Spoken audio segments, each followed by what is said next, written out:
Thank you for tuning into Hard News TV4. I'm your host, Terri Lynn, and this is the channel where truth is like archaeology, and every day we're digging for it.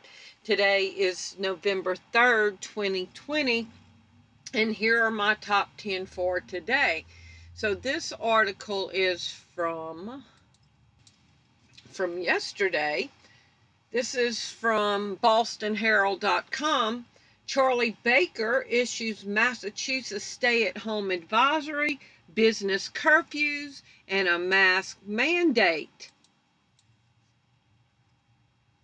Curfews for businesses and overnight stay-at-home advisory for residents from 10 p.m. to 5 a.m. are coming as Governor Charlie Baker tries to clamp on the recent rise in the virus cases with a series of new executive orders that critics denounced as a nanny state measures. Okay, we've talked about this before. It's meaningless logically for a curfew from 10 p.m. to 5 a.m. other than for control, because typically there's less people outside from 10 p.m. to 5 a.m. than during the day. But it's to control people, to control their mind, to let them see they have to obey the government. You don't have the right to roam freely. Okay, so watch the next article.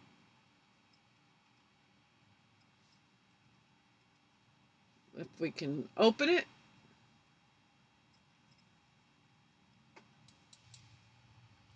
So this was from just a little while ago. The CDC says people who test positive for the virus can go out and vote in person. Okay, so they're not concerned about, quarantine at this point, are they? And why? Why? Because if the virus is real or if the virus is a lie, they can come back in 2 weeks and say, because all these people all over America went and voted, even positive COVID people standing in line with other people voting, gave it to other people in the line, and now everybody all over America has the virus. What other reason would the CDC have all of a sudden to say that COVID positive people could go out in public? Remember, these are the same people that in New York want you to force quarantine as soon as you get there, that want you to force quarantine, contact tracing. If you're around anybody, you're going to get locked down, put a tracking device on you. But now, all of a sudden, today, the same CDC that has us with masks on, distancing, closing down schools, shutting down our businesses, is saying people all over the United States who are positive carriers with the virus can now go stand out next to you in line to vote. Do y'all see the propaganda? Article number 3.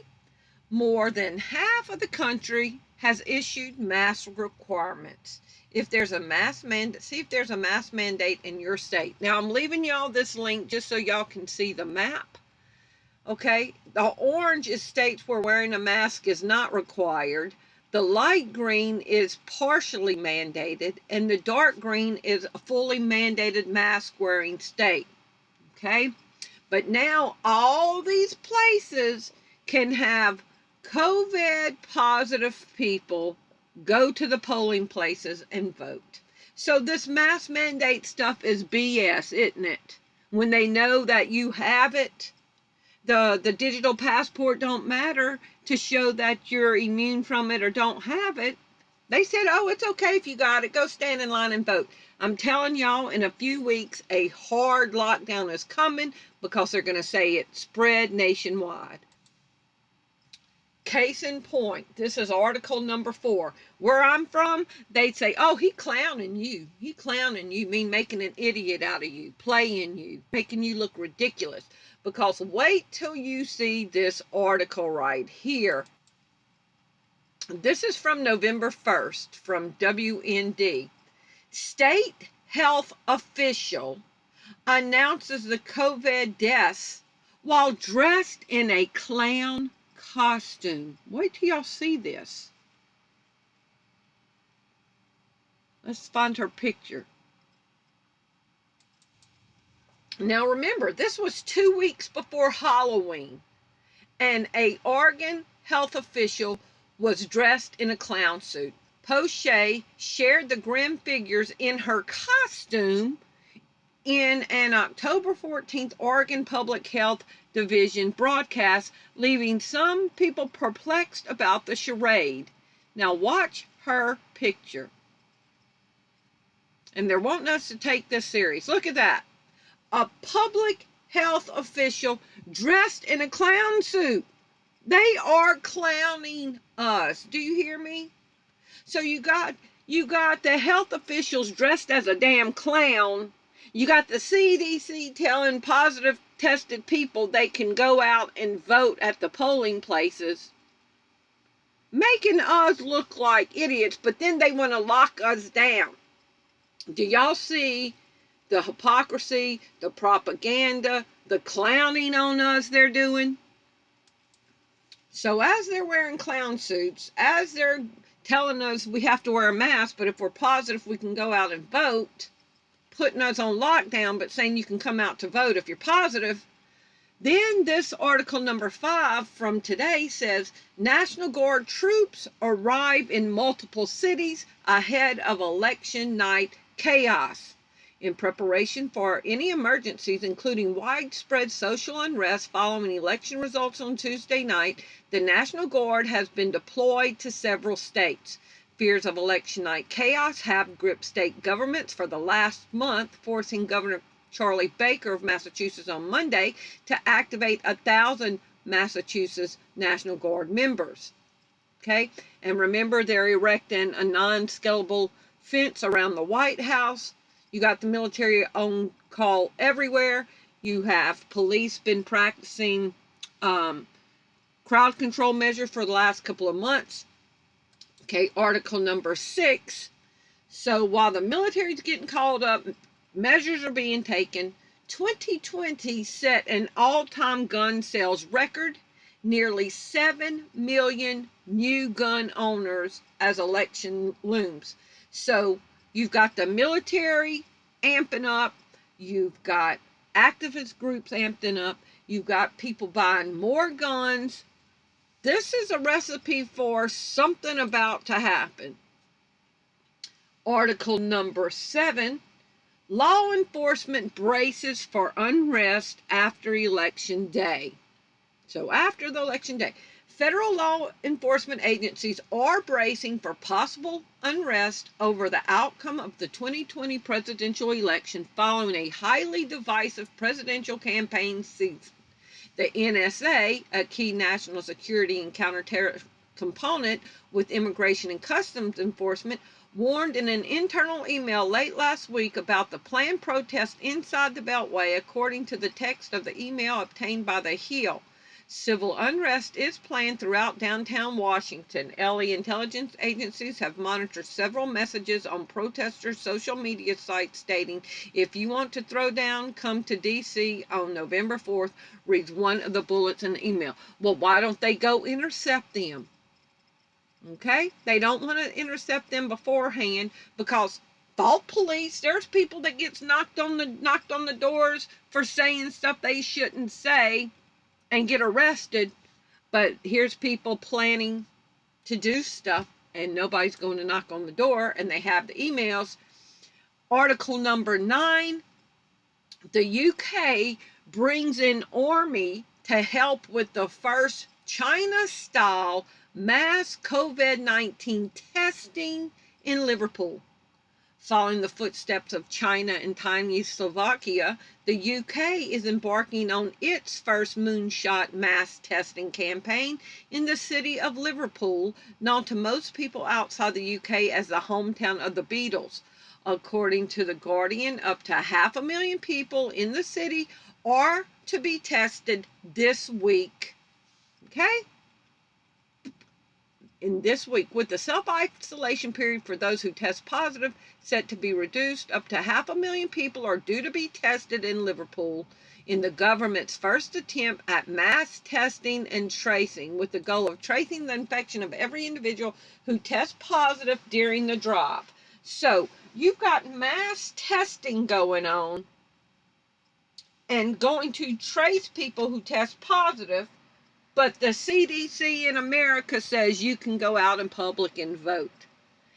Or either one, it's a lie, or two, it's real and they're wanting to spread it, or it's not real and they're just going to come and say that you spread it, because they are going against all their previous recommendations.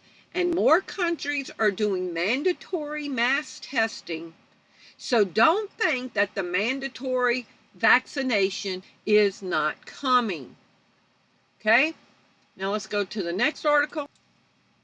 This bothered me. From 4 days ago, New Zealand has voted to authorize, legalize euthanasia, assisted dying, to be legal for terminally ill people. Now, this bothers me because, you know, we kill the newborns. We have genocide in countries all over the world. We execute prisoners. And now we're going to kill the terminally ill. We've become a culture of death, with only the people that they think whose lives are valuable are allowed to live.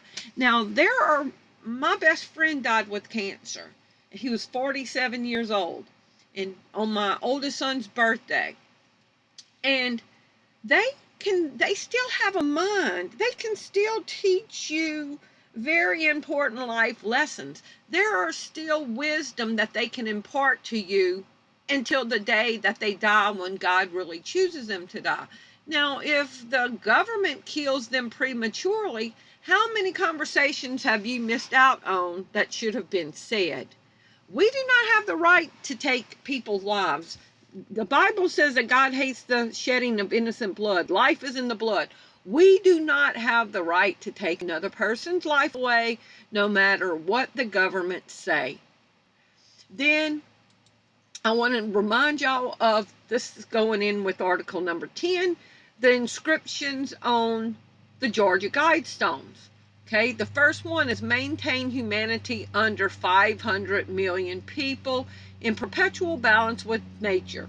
So they have to kill people. So human life does not mean anything to them. Don't be a cancer on the earth. Okay, now here's the last article. The Great Reset for Dummies, and it's going to tie into the inscriptions on the Georgia Guidestones. What is the Great Reset? The Great Reset is a massively funded, desperately ambitious, internationally coordinated project led by some of the biggest multinational corporations and financial players on the planet, and carried out by cooperating state bodies and non-government organizations. Its soul is a combination of early 20th century science fiction, idyllic Soviet posters, the obsessiveness of deranged accountant and a gambling addiction, and an upgraded digital version of the manifest destiny. The mathematical reason for the Great Reset is that thanks to technology, the planet has gotten too small and the infinite expansion economic model is bust. But obviously the super wealthy want to continue managing what is perceived as theirs. The goal is to count and then efficiently manage and control all resources, including people, on an unprecedented scale. So they want to control everything we do because we're just a commodity to them. So y'all please leave me your comments below and let me know what y'all think about this. Thanks for watching. Bye-bye.